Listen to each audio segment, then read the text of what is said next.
네, 안녕하세요. 테슬라 투자로 은퇴하기 아트라운 TV입니다. 네, 간만에 시원한 상승이 나왔습니다. 테슬라가 8% 급등하면서 오늘 좋은 모습을 보여주었는데요. 일론 머스크의 이메일이 큰 힘이 된 것 같아요. 어쨌든 주가에 시달리지 말라라는 이메일이 있었는데 한번 알아보도록 하겠고요. 테슬라 바닥이 나왔을까요? 같이 알아보도록 하겠습니다. 미국 3대 지수 영향부터 살펴보도록 하겠습니다. 테슬라와 빅테크 기업들이 크게 오르면서 나스닥이 무려 2.59%나 상승을 했어요. 하지만 제가 지속해서 박스권 하단으로 제시해드렸던 1500선을 넘기지는 못했습니다. 1500선이 저항 역할을 하고 있다라고도 볼 수 있을 것 같고요. 오늘 기술주 위주로 미국 증시가 상승을 하면서 10년물 국채금리는 다소 하락하는 모습을 보여주었고 유가 역시 다소 하락하는 모습을 보여주었어요. 기술주들 특히 나스닥 같은 경우는 10년물 국채금리가 떨어질수록 유가 역시 떨어질수록 좀 상승하는 경향이 없지 않아 있는 것 같습니다. 그리고 오늘 주식시장에 힘을 보탠 건 신규 실업수당 청구 건수, 그러니까 고용지표와 관련된 해석이라고 볼 수 있겠는데요. 이번 주에 발표된 신규 실업수당 청구 건수는 전주보다 9,000명이 증가한 22만 5천 명으로 집계가 되었습니다. 실업자가 더 많아졌다는 뜻을 의미하죠. 그러니까 고용지표가 나쁘면 나쁠수록 시장에 좋은 반응을 일으키고 있는데요. 이는 고용지표가 나쁘게 나오면 연준의 긴축 강도가 약화되면서 향후 금리 인상 속도가 조절이 된다던가 금리 인하도 기대해 볼 수 있기 때문에 이렇게 주가가 상승을 했다라고 보시면 될 것 같습니다. 하지만 오늘의 이러한 반등은요, 내일이 마감일이죠. 올해 마감일을 앞두고 최근 2주간의 하락에 따른 기술적 반등이지 않겠느냐라는 전문가들의 의견이 많기 때문에 아직은 완연한 추세 전환이라고 볼 수는 어렵겠습니다. 오늘 매물 보시면 이렇게 기역자 모양으로 위치하고 있는 기술주, 성장주들의 큰 폭의 상승세를 볼 수 있고요. 전반적으로 경기에 민감한 업종들의 상승이 좋았다라고 볼 수 있을 것 같습니다. 경기에 그다지 민감하지 않은 헬스케어라든지 여기 경기 방어주라든지 이런 주식들은 역시 상승세가 약했다라고 볼 수 있을 것 같고요. 오늘 가장 큰 상승세는 역시 테슬라가 8%고 엔비디아가 한 4% 정도를 보여주면서 그간의 깊은 하락세에서 좀 빠져나오는 듯한 모습을 보여주었습니다. 다만 나스닥 일봉 차트를 보면 아직도 침체된 모습을 볼 수 있다라고 생각할 수 있는데요. 일단은 제가 제시해드렸던 1500에서 11230에 이 박스권 안으로 어서 빨리 들어왔으면 하는 바람이 있고요. 반대로 생각해보면 1500선 이하에서는 나스닥 1500선 이하에서는 아직도 좋은 투자 기회다라고 볼 수 있을 것 같아요. 계속해서 한 주 한 주 매달 정해진 금액이나 정해진 수량을 가지고 계속해서 적립식 투자를 해 나가시면 좋은 투자가 될 것이다 라고 말씀을 드릴 수 있을 것 같고요. 오늘 상승에 힘을 보탰던 매크로 지표를 하나 살펴보자면 신규 실업수당 청구 건수를 둘 수 있겠는데, 자, 이게 이번 주 22만 5천 건이 나오면서 전주 대비 9천 건 정도 증가를 했어요. 자, 실업자가 증가했다는 거는 현재 증시 상황에서는 좋은 뉴스로 받아들이고 있죠. 자, 그리고 일주일 연속 실업수당 청구한 건수는 171만 명으로서 계속해서 그 누계가 증가하는 모습을 보여주고 있어요. 전주 대비해서도 3만 8천 명이 증가를 했고 현재 이렇게 실업자가 증가하고 있다는 모습을 보여주고 있고요. 다만 긴 시계열로 봤을 때 2020년 팬데믹이 한창인 시절은 이게 2,500만 명까지도 올라갔었습니다. 현재 170만 명이니까 그렇게 높다고 할 수는 없겠지만 현재 이제 올해 한 중순부터 이렇게 올라가는 모습을 보여주고 있으니까 연준의 금리 인상에 따라 긴축 정책에 따라 그 효과가 시장에 드러나고 있다는 걸 다시 한번 확인해 줄 수 있었습니다. 아무튼 이렇게 실업자가 증가하는 모습을 보니까 향후 연준의 추가적인 금리 인상 속도가 완화될 수 있다는 것을 충분히 기대해 볼 수 있겠는데요.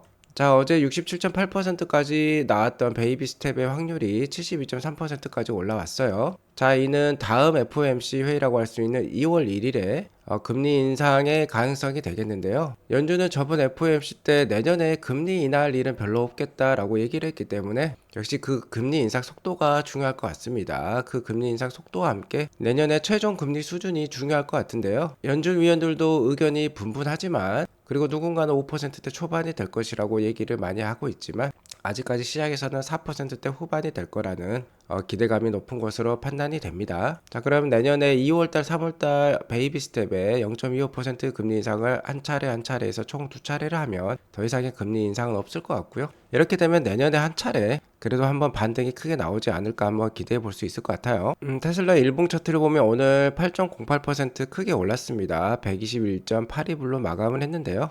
연속 이틀 양봉을 보이면서 크게 상승을 했고 거래량도 오늘도 2억 2천만 주 정도 나왔어요. 자, 어제도 2억 2천만 주 정도 거래가 됐는데 다량의 거래량이 터지면서 오늘 큰 반등을 보여주었기 때문에 상당히 의미 있는 하루라고 볼 수 있겠습니다. 추가적인 반등도 기대해 볼 수 있을 것 같은데요. 다만 아직까지는 추세 전환이라고 하기에는 어려울 것 같아요. 이렇게 테슬라의 하락 추세선, 하락 지지선을 이렇게 그었었는데 이것 위로 올라와야지. 그러니까 170불 때까지는 올라와 줘야지 이제 완연한 하락 추세에서 벗어났다라고도 볼 수 있을 것 같습니다.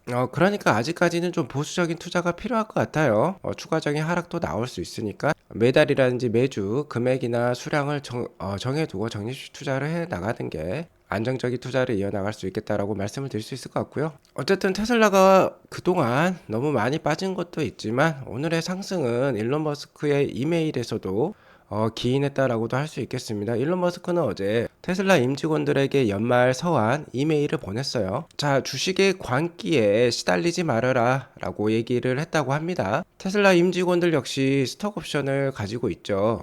테슬라 자사주를 많이 가지고 있기 때문에 더욱더 열과 성을 바쳐서 일을 하고 있다라고 볼 수 있겠는데요. 아무래도 주식이 이렇게 많이 빠지다 보니까 일하는 데 있어서 동기부여가 떨어질 수도 있겠죠. 거기에 대해서 걱정한 것 같아요. 그래서 다시 한번 테슬라 주식에 대해서 향후 전망에 대해서 확신을 심어주고 있고요. 4분기 말 차량 배송에 최선을 다해달라, 차이를 만들어 달라라고 얘기를 하고 있습니다. 그리고 역시 일론 머스크는 테슬라가 지구상에서 가장 가치 있는 회사가 될 것이라고 확신한다라고 다시 한번 임직원들에게 이야기를 해주고 있고요. 자, 이러한 사실을 알린 미디어 채널은 역시 로이터인데요. 최근 로이터가 계속해서 테슬라 주가를 올렸다가 내렸다가 많이 좌지우지하고 있는 것 같습니다. 로이터는 이번 주에 1월달 기가상하의 생산이 좀 단축될 것 같다. 설날 연휴 때 더 많이 쉴 것 같다라고 얘기를 하면서 테슬라 주가가 하루 만에 11%가 빠지기도 했는데요. 뭐 이를 자랑스러워하는 건지 일론 머스크의 이메일과 관련된 이 보도에도 이러한 사실을 또 한 번 적고 있고요. 로이터의 기사에 따르면 지금 월가 애널리스트들은 테슬라의 4분기 인도량을 44만 대까지도 보고 있다라고 해요. 제가 그동안 알기로는 한 43만 대 정도로 보고 있는데 44만 대로 올렸다라고 하면은 다음 주 1월 2일에 있을 테슬라 인도량 발표의 목표치가 좀 올라갔다라고도 볼 수 있겠는데요. 다음 주에 시장이 어떻게 반응할지 참 궁금하기도 합니다. 아무튼 한 43만 대 정도만 넘어설 수 있다면 시장은 그래도 좋게 평가할 수 있을 것 같고요. 아무래도 43만 대를 넘지 못하고 한 42만 대 정도를 넘지 못하게 된다면 42만 대 좀 시장은 부정적으로 평가할 수도 있을 것 같습니다. 어쨌든 일론 머스크의 이메일을 보니까 일론 머스크도 테슬라 주가에 대해서 상당히 신경 쓰고 있는 것 같아요. 그 점은 다행인 것 같고요. 일론 머스크의 이메일에도 최근 테슬라의 주가가 112.71불을 기록하면서 7일 연속 빠졌었죠. 올해만 68% 정도 내렸다라고 일론 머스크도 직접 얘기를 하고 있고, 또한 월가에서는 테슬라의 4분기 딜리버리 전망치도 낮추고 있다라고까지 얘기를 하고 있습니다. 일론 머스크가 어쨌든 테슬라 주식에 신경을 쓰고 있는 것 같아요. 하지만 여기 on the other hand라는 말이 있죠. 테슬라의 부울 세력들, 테슬라 강세론자들은 아직도 현재의 주가 하락을 바잉 찬스로 보고 있다. 그러니까 기회로 보고 있다는 거예요. 자, 이렇게 돌려서 말한다는 거 지금 아마 매수 기회인 것 같다라고 일론 머스크가 힌트를 주는 것이죠. 테슬라의 펀더멘탈은 아직도 강력하고 언젠가 시장은 이를 인식할 것이다. 그러니까 주가가 오를 것이다 라고 얘기를 하고 있는 거죠. 자, 테슬라란 기업 자체는 달라진 게 없습니다. 여전히 크게 성장하고 있는 기업인데 달라진 거는 매크로의 상황과 사람들의 인식밖에 없다는 거죠. 어쨌든 매크로 상황이 나아지고 이런 상황에서도 테슬라가 계속해서 기업의 성장을 보여준다면 시장은 이를 인식하고 주가는 오를 것이다 라고 얘기를 하고 있습니다. 아무튼 이렇게 주식에 신경을 쓰고 있다는 일론 머스크 CEO의 발언들이 오늘 8% 이상의 상승을 하는데 힘을 보탠 것으로 판단이 되고요. 역시 가장 큰 이유는 그동안 주가가 많이 빠졌고 이에 따라서 너무나도 주가가 저평가되어 있기 때문에 이렇게 한번 반등할 때도 크게 반등할 수 있는 것 같아요. 2023년 그러니까 내년 실적 기준으로 내년 EPS 기준으로 테슬라의 포워드 PER은 20.75배로서 현재 코카콜라, 펩시콜라 같은 전통적인 산업주들보다도 그 PER이 낮은 수준에 있습니다. 아마존의 49배보다도 훨씬 낮은 수준에 있네요. 자, 이렇기 때문에 이렇게 한 차례씩 크게 반등하는 날이 자주 있을 것으로 판단이 되고요. 최근 미국과 중국의 경기 침체 우려감이 들면서 자동차 수요도 낮아지고 있어요. 특히 테슬라 역시 차량 가격이 비싸기 때문에 소비자들의 주머니가 얇아진다면 충분히 그 수요가 줄어들 수도 있습니다. 자, 그러한 것이 내년 EPS 전망에 이렇게 반영이 되고 있죠. 현재 내년 EPS 전망은 5.45불 정도로서 한 3개월 전보다 6.5% 정도 하락한 상황이에요. 예를 들어서 주가도 저 급격하게 떨어지긴 했는데요. 주가의 하락과 그리고 EPS 전망의 하락은 기관들의 목표가 하향과 자연스럽게 이어집니다. 그동안 테슬라의 목표가는 평균적으로 300불이 넘는 수준이었는데요. 지금 한 250불까지 떨어졌어요. 자, 여기 보면 기관들의 목표가가 있습니다. 타겟 프라이스. 자, 이것들을 평균했을 때 250불이라는 거고요. 매크로 상황과 내년 EPS 전망치가 하향되면서 프라이스 타겟, 그러니까 목표가가 낮아졌지만 현재 마감 주가가 122불에 비해서 2배 정도 상승 여력이 있다는 거죠. 122불에서 250불까지 오르면 2배 정도 오르는 거니까 수익률 104% 정도 기록할 수 있는 현재 주가라고 볼 수 있겠습니다. 지금 거래량이 상당히 크게 나오면서 주가가 들쑥날쑥 그 변동성이 상당히 심하다라고 볼 수 있겠는데요. 너무 크게 두려워하지 마시고 향후 뭐 2년, 4년 이 정도의 최소한의 보유 기간을 가지고 계신다면 250불까지는 충분히 올 수 있으니까 지금의 기회, 일론 머스크가 말했던 것처럼 지금의 기회를 잘 활용해 보시기 바라겠고요.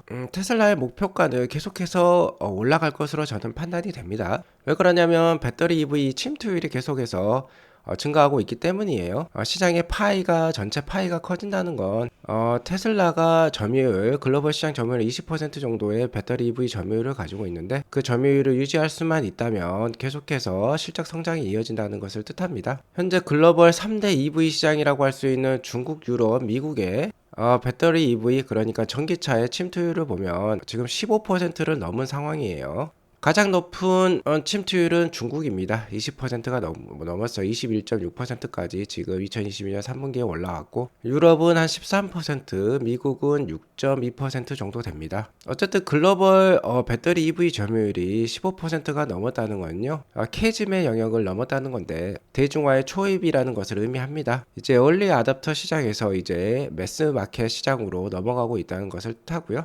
스마트폰 시장을 우리가 한번 참고를 해보면요. 스마트폰 시장은 2009년을 즈음해서 그 침투율이 10에서 20%를 보여주었었습니다. 2010년이 넘어서면서 이제 침투율 20% 정도가 이르렀는데 이때 뭐 애플이라든지 삼성이라든지 HTC, 블랙베리와 같은 스마트폰 제조회사들의 주가를 보면 상당히 부침이 심했어요. 자, 왜 그러냐면 얼리 아답터 시장에서 매스마켓으로 넘어가는 즈음에서는 경쟁이 치열합니다. 자, 누군가는 이제 죽고 누군가는 살아남을 게 이 시장에서 이 침투율에서 결정이 되는데요. 그렇기 때문에 이렇게 주가 하락도 있었어요, 많이들. 하지만 20%의 침투율 구간이 지나서 어느 정도 승자가 정해지니까 애플은 이렇게 승승장구하고 2등 업체라 할 수 있는 삼성전자도 주가가 이렇게 올랐습니다. 다만 이 침투율 구간에서 패배한 HTC나 블랙베리 같은 경우는 이렇게 주가가 아래로 기기 마련이겠죠. 테슬라 역시 마찬가지입니다. 그러니까 올해 이렇게 주가 하락이 심한 것 같아요. 현재 침투율이 이제 15%니까 배터리 EV 시장이 점점 커져가지고 글로벌 침투율이 20%를 넘어서며 이제 승자가 결정이 되면서 테슬라는 애플의 주가와 같은 움직임을 충분히 보여줄 수 있을 것으로 판단이 됩니다.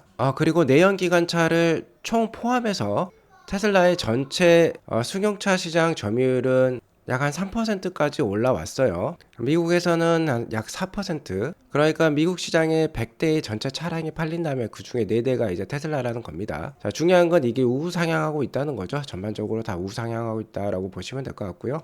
순수 전기차 시장, 그러니까 배터리 EV 시장 내의 점유율을 보면은 미국에서는 정말 경쟁자가 없는 것 같습니다. 테슬라가 약 64%를 보여주고 있고요. 중국은 8.4%, 유럽은 14.8%입니다. 글로벌 거의 점유율은 15.4% 정도로 볼 수 있겠는데요. 경쟁자들이 너도 나도 할 것 없이 지금 배터리 EV를 만들고 있고 특히 중국에서는 BYD가 강력한 공세를 하고 있기 때문에 배터리 EV 내 시장 내 점유율은 좀 떨어지는 모습입니다만 역시 중요한 거는 전체 시장에서의 점유율이에요. 전체 글로벌 시장에서 승용차 시장, 내연기관 포함 승용차 시장에서 계속해서 이렇게 선전하는 모습을 보이고 있기 때문에 그리고 EV 침투율이 이렇게 올라가고 있기 때문에 향후 충분히 테슬라의 실적 성장이 기대가 되고 그에 따른 주가 성장도 기대가 됩니다. 테슬라의 최근 주가 움직임을 보면 자, 거래량이 이렇게 터지고 있어요. 매일 2억 주가 넘는 거래량이 나오고 있습니다. 자, 이렇게 거래량이 터지면서 주가가 크게 반등을 하면 어느 정도 바닥 신호라고 볼 수 있겠는데 캐리 블랙에 의하면 자, 오늘 말고 어제 마감 주가가 한 113불 정도였는데 이를 내년 EPS인 5.4불로 나누어주면 포워드 P가 21배가 나옵니다. 그래서 21배 수준이 아마 바닥이지 않겠느냐라고도 얘기를 하고 있고요. 바닥이면 또 좋겠다 성장했다라는 뜻으로 얘기를 하고 있고,